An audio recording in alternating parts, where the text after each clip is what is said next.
Hi there, it's Claudia Lash, and I have a quilt to show today, and the reason I'm showing it is because I have a bunch of my newer quilts are in boxes on the floor in front of me here. We are going to be going in just 2.5 weeks or something to the Great Wisconsin Quilt Show in Madison, Wisconsin. It's September 5th, 6th, and 7th. It's at the Alliance Center, I think, and that's in Madison. And we went last 2 years and really, really had a good time. I was hoping that I would be out of my brace and all, but the doctor says, no, we need to keep this brace on for 3 more weeks. So, that just means we're going to be there, and I'm going to be doing a lot of sitting and yakking.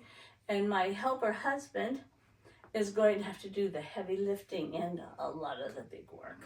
But he's a good guy. And it will work out. And it will work out, we hope. So I found this other quilt. This quilt is not going. This is an older one. This quilt is called Umbrella Parade. I made it in 2007, I think, and so it's an older pattern, one of my early ones, and I thought, oh, I'll get it out and show it. This doesn't get to go as often as some of the newer quilts to shows, and I thought, well, I kind of like it, and it might be something that you might like to get an inspiration from, or do one like it yourself. The pardon me, the main part of the quilt are the umbrellas, or what I think of umbrellas. I think I put in the pattern, if you were sitting up in a tree during a rain shower and you could look down and watch all the umbrellas go by under you. I thought, oh, well, that would be fun because umbrellas are colorful, and I like lots of color in my quilts. So these are umbrellas that you're looking down on. The umbrella blocks are one of the blocks that you use to make the quilt. Here is an umbrella block right here. This umbrella block has 2 colors in the umbrella. It's got like a outside edge color and then a center color, and then the background are the black and white pieces. Here's another umbrella block up here. This one is, I just really like that whole fabric, so it's all one fabric. I think that's what I liked about this, making this quilt, is I could choose different fabrics and manipulate them, add another fabric to it, or whatever. So there's one block is the umbrella block. The other block is it's not plain, it's a pieced black and white strip block. There are 2 black strips and 2 white strips, and these are a variation of different black and white for the strips. So it's not that hard to make. If you've ever made a kaleidoscope block, that's what these are. These are kaleidoscope blocks. And except for on the corners of the kaleidoscope block, you have a one black and one white corner, and then you have 2 corners that are a combination of white and black. So once you do your kaleidoscope block, adding these corners is not difficult at all.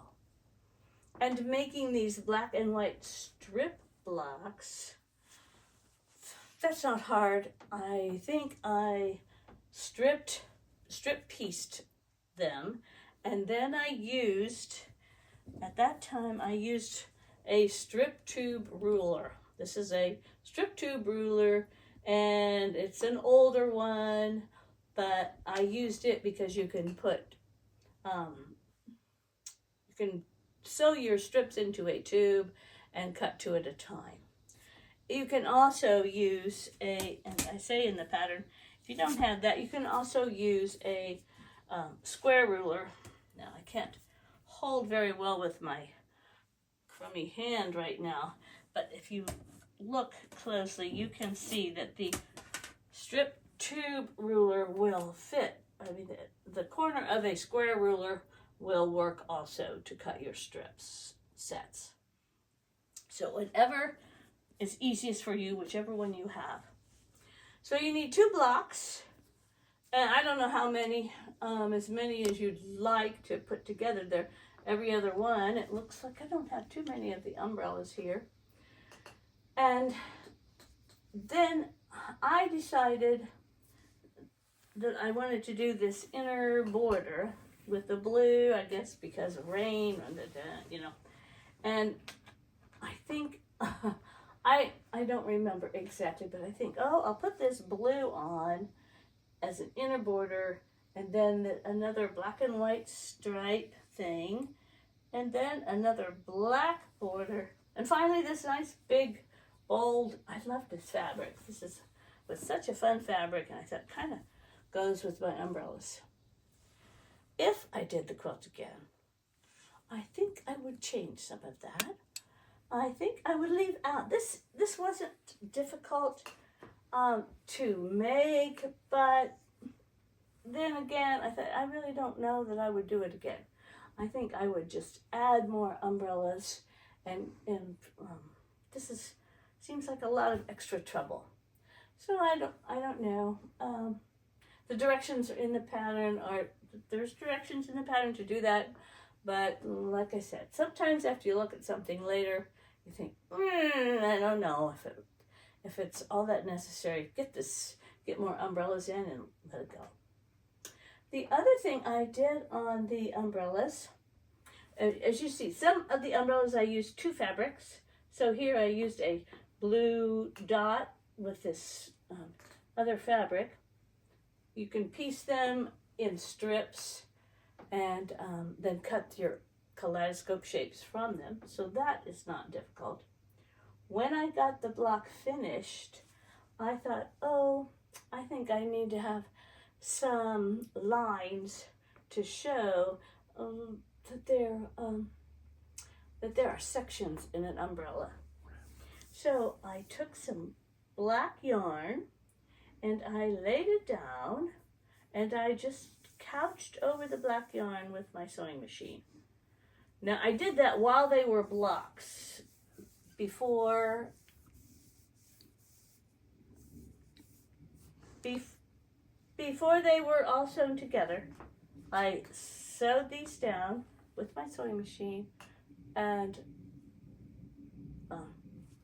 sewed over them with my couching foot, or what if you have any kind of a foot that goes back and forth. You could even use a zigzag stitch.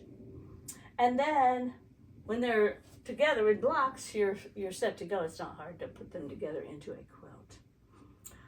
So this is Umbrella Parade. Very fun to make. A good one to try some of your fun fabrics with. It is available on my website as a downloadable pattern.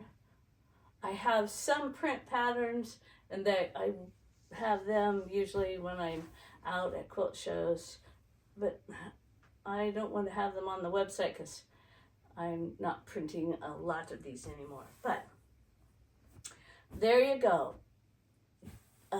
Umbrella Parade, available on the website as a downloadable pattern. This is what it looks like.